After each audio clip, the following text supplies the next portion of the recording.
ሰላም ውድ የቻናሌ ቤተሰቦች እንዴት ናችሁልኝ? እኔ በጣም ደህና ነኝ። ዛሬ የምንመለከተው እንግዲህ የአዲሱ የፈጣን የአውቶቡስ መስመር ዝርጋታ ወይም ፕሮጀክት ነው የሚሆነው።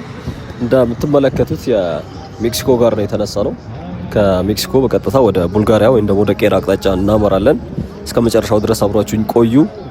ሰብስክራይብ ማድረግ እንደዚሁም ደግሞ ሀሳብ አስተያየታችሁን ማስቀመጥ ላይክ በማድረግም ፋሚሊዎች ብትጀምሩት ደስ ይለኛል። እንግዲህ እስከ መጨረሻው ድረስ አብራችሁኝ ቆዩ።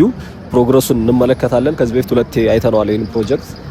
እንደሚታወቀው አዲስ አበባ ሁለት የፈጣን የአውቶቡስ መስመር ዝርጋታዎች እየሰራ እንደሆነ ይታወቃል። በ300 ሚሊዮን ዩሮ በጀት ማለት ነው።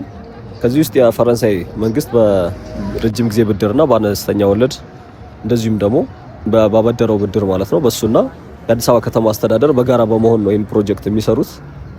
እንደምታዩት የኢትዮጵያ ኤሌክትሪክ አገልግሎት የሚያሰራው ይሄ ግዙፉ ህንጻ ይሄ በቀኝ በኩል የምትመለከቱት ነው። በግራ በኩል ደግሞ ያው ተርሚናሉ ነው ያለው። እንግዲህ ይሄኛው ፕሮጀክት ከዚህ ከቄራ ተነስቶ እስከ ፒያሳ የሚሰራው ማለት ነው ለብቻው 56.5 ሚሊዮን ዶላር ነው ኮስት የሚያደርገው ወይም ደግሞ በጀቱ ማለት ነው። እንግዲህ በዋናነት ወይም ደግሞ በባለቤትነት ወስደው ደግሞ እያሰሩት የሚገኙት የአዲስ አበባ መንገዶች ባለስልጣንና የአዲስ አበባ ከተማ ትራንስፖርት ቢሮ ናቸው። ፕሮጀክቱ መቼ የተጀመረ ወይም ደግሞ እዛ የፕሮጀክቱ ላይ ማስታወቂያ ይቼ ነበር የተለጠፈች። እዛ ላይ ሳይ በ730 ቀናት ውስጥ ነው እንግዲህ እንዲጠናቀቅ ወይም ደግሞ ቅድ የተሰጠው ፕላን የተደረገው ማለት ነው።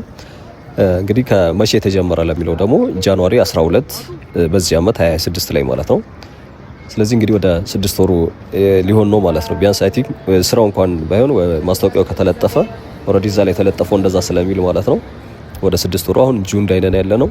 ስለዚህ ወደ 6 ወሩ እየመጣ ነው ማለት ነው። እንግዲህ እንደምታዩት ደግሞ ፕሮጀክት እዚህ ምንድነው ተርሚናሉና በደቡብ ግሎባል ባንክ አድርገን ወደ ታች እንወርዳለን። ፕሮጀክቱ እንግዲህ ሌላው ደግሞ ከሚዛቸው ነገራቶች አንዱ ባንዴ ከ5400 ሰዎችን ወደ አንድ አቅጣጫ ብቻ መውሰድ ይችላል።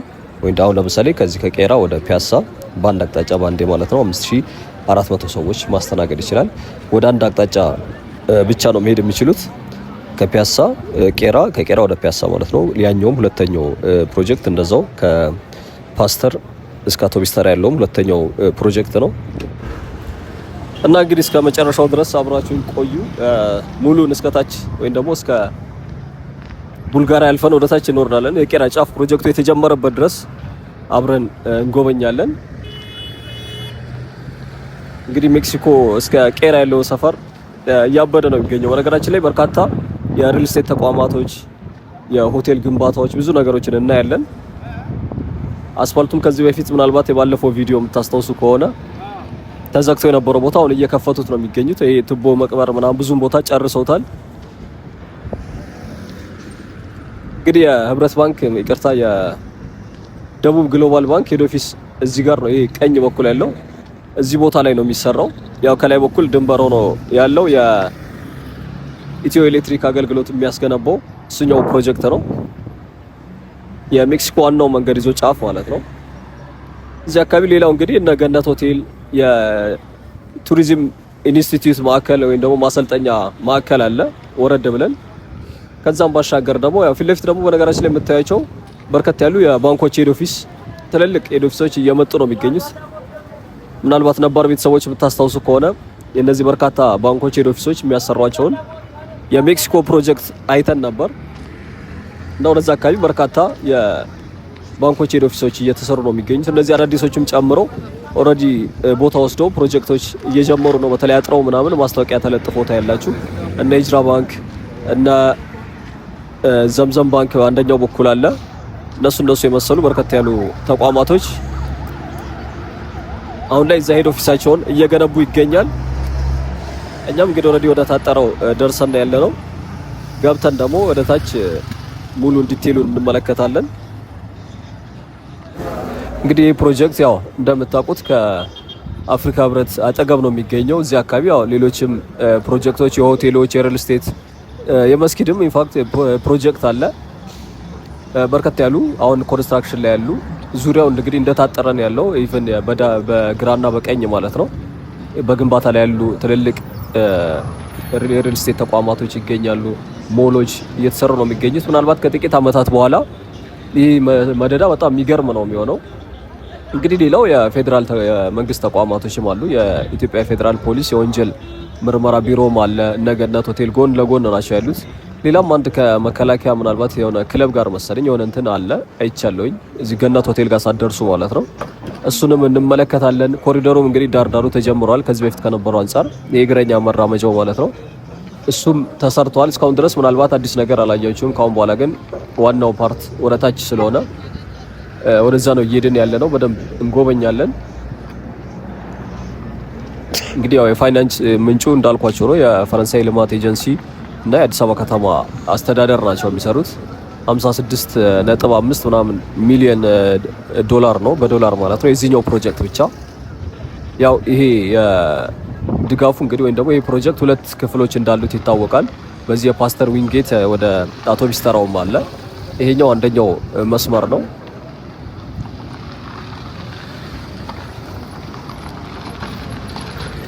ሌላው እንግዲህ ያው 730 ቀናት ውስጥ ነው የሚጠናቀቀው ብያቸዋለሁ። የሚሰራው ደግሞ ያው ወይም ደግሞ ይሄ ኮንትራክተሩ የቻይናው ቻይና ኮሚኒኬሽን ኮንስትራክሽን ካምፓኒ የሚባለው 4C እሱ ነው እየገነባው የሚገኘው።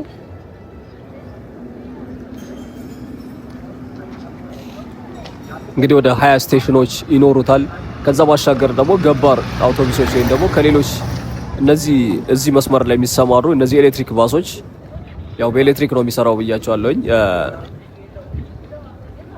ከሌላ ቦታ የሚያመላልሱ ሌሎች ገባር ባሶች ይኖራቸዋል። እነዚህ መስመራቸውን አይለቁም። ቀጥታ ወደ ፒያሳ ሄዱና ከፒያሳ ወደዚህ መመላለስ ብቻ ነው። ወደ ውስጥ ወደዚህ የሚባል ነገር የለም። ስቴሽኖቹም ኦልሞስት ወደ 20 ይደርሳሉ። 20 ስቴሽን ይኖረዋል።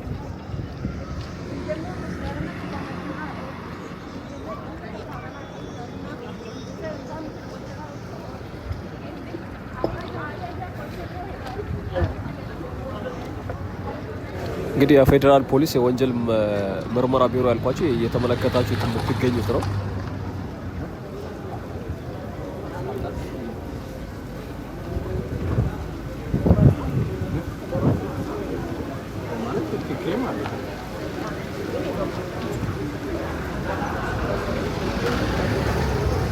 ያው አስፋልቱ አሁንም ለሁለት እንደተከፈለ ነው። ኦልሬዲ አገልግሎት እየሰጠ አይደለም። በተለይ ደግሞ ከቄራ አቅጣጫ ስትመጡ ኦልሬዲ ተዘግቷል እስከሆነ ድረስ።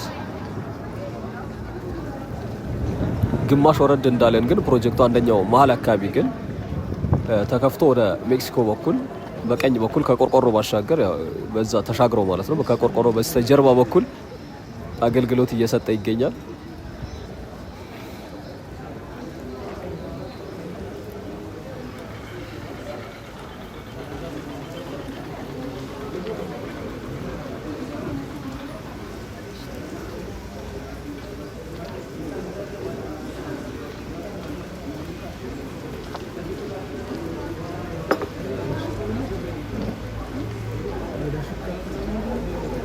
እንግዲህ በርካታ ህዝብ የትራንስፖርት ችግርን ይቀርፋል ተብሎ እየተሰራ የሚገኝ ፕሮጀክት ነው።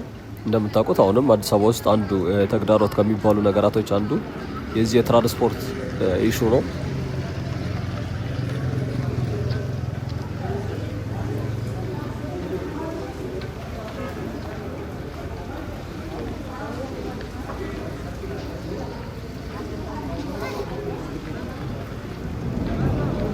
እንግዲህ እስከ 200,000 ሰው በቀን ያስተናግዳሉ ተብሎ ነው የሚጠበቀው ሲጠናቀቅ ማለት ነው ፕሮጀክቱ። ስለዚህ ለ200,000 ሰው እንኳን አገልግሎት መስጠት ከቻለ በጣም ትልቅ ሙሉ ለሙሉ እንትን ባይል እንኳን ትልቅ አስተዋጽኦ እንደሚኖረው አያጠያይቅም።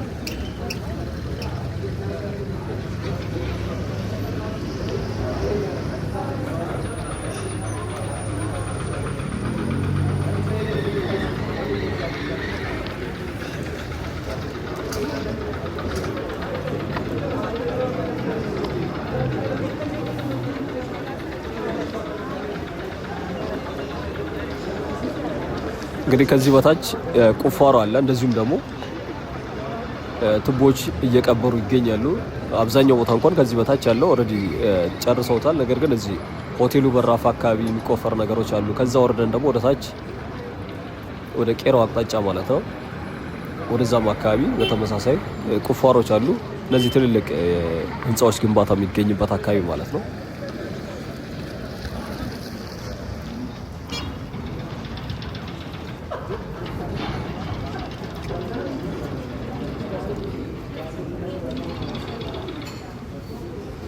እንግዲህ እስከ መጨረሻው ድረስ አብሯችሁኝ ቆዩ። ሙሉን ዛሬ እንጎበኛለን እስከ ታች ድረስ ወርደን ማለት ነው። ሰብስክራይብ ያላረጋችሁ ፋሚሊዎች ያው ሰብስክራይብ አድርጉ። ኮመንት፣ ላይክ ማድረጋችሁንም አትርሱ።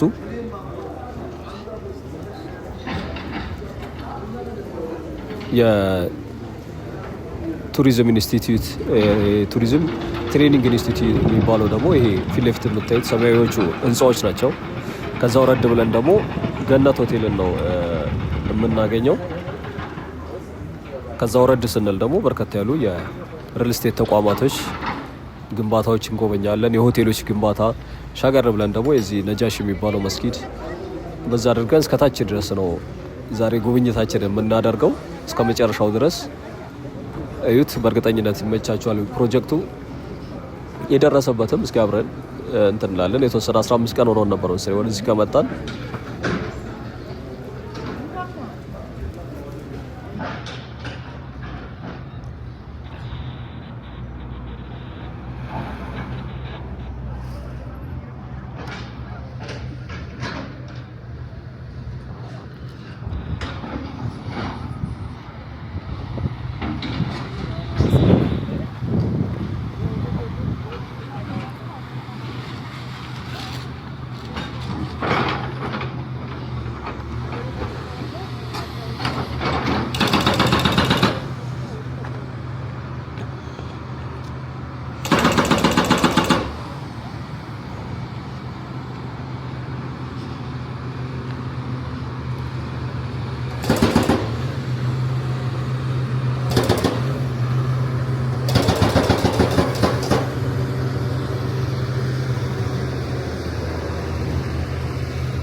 የዛሬ ጉብኝታችን እንግዲህ ይመስል ነበር። ነገ በሌላ ቪዲዮ እንገናኛለን። ቻው፣ መልካም ጊዜ።